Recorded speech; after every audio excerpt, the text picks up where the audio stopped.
검은 양복을 입은 건장한 세 분이 앞을 막고 보안수사대에서 나왔다.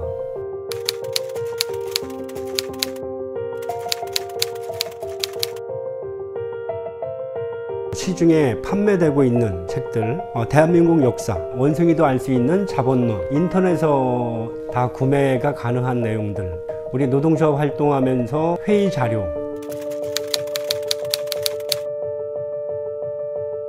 이적단체 결성, 남북교류협력법 위반, 회합통신법 위반, 이적표현물 제작 배포, 그리고 5번째가 이적표현물 소지. 사실 그 4번째까지가 다 무죄가 났고요. 그 언론에서 대대적으로 도배를 했던 건 역사상 현직 교사들의 최초의 이적단체 결성, 제가 갖고 있었던 책 몇 권을 가지고 결국은 유죄로 이적표현물 소지 혐의로 파면되었습니다. 도대체 뭘 소지했길래 그러나 이런 생각도 할 거예요. 제가 가지고 있었던 거는 봉이 김선달 15권의 만화, 어린이용 만화책이에요. 그 민족의 세시풍속 이야기. 들어올 때 다 검열해요. 통과해서 들어왔거든요. 가족이 이 사항을 알고 난 뒤부터도 매일 밤 불안해하는 우리 사무실 직원들은 다들 겁을 먹고 출근하면서도 이제 눈치가 보였죠. 나는 괜찮아 하는 내 이제 마음을 조절해 가면서 근무를 했죠. 출근하면 나를 약간 피하면서 다니고 나랑 대화를 안 하려고 하는 부모님들이 살고 있는 집이 있습니다. 같은 모임을 하는 분들도 너희 아들 뭐 빨갱이다.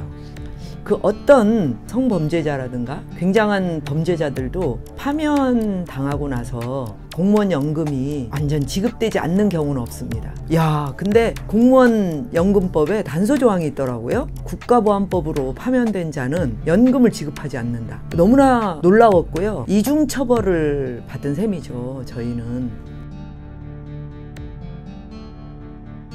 이 어떠한 회의를 해도 그 회의 내용을 항상 내 스스로 검열을 좀 하는, 이 내용은 괜찮은가? 저 내용은 괜찮은가? 어디 집회에 가면 이 집회에 내가 참석해도 되나?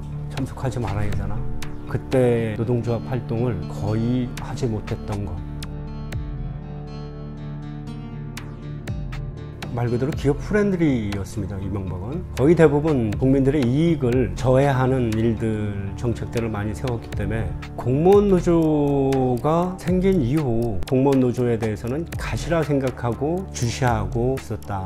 2013년 박근혜 대통령이 취임식 하기 전에 저희를 기소를 합니다. 정교조 법외노조를 통보했던 해입니다. 일정 정도 기획된 수사였고 기소였다라는 혐의를 안 가질 수가 없는 거죠. 13년 10월 24일 법외노조 통보해서 아주 길고 긴 재판에 가게 되고요.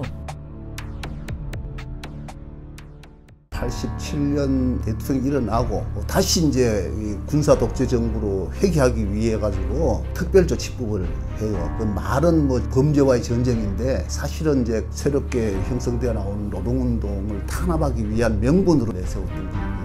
파업 현장에 거짓 이데올로기를 이제 퍼뜨린다는 이거는 뭐 다반사고, 이런 노동운동 단체들이 상당히 많았는데 그 국가보안법으로 싹 다 이제 구속시키고 90년도에 전노협을 창립합니다. 그때 노골적으로 전노협을 반국가단체로 정부가 규정을 하고 서울 시내에 방송차를 동원해가지고 가두방송까지 했으니까요. 많은 분들이 또 국가보안법 얘기하면 그래도 노동운동과는 좀 멀지 않냐 이런 얘기를 합니다. 정태일 평전이 대검찰청에 의해서 이적표현물로 분류되어 있어요. 2017년까지요. 만약에 정리해고 문제잖아요. 임단으로 이건 해결할 수가 없어요. 결국은 정도를 향해서 싸워야 할 텐데요. 그렇게 되면 불법 투쟁이 되고 자칫 종북 세력과 연결된 국가보안법으로 연결될 수 있다는 거죠. 정권은 그것을 적극적으로 활용해 왔고 이전에도 이후에도 그렇게 된다.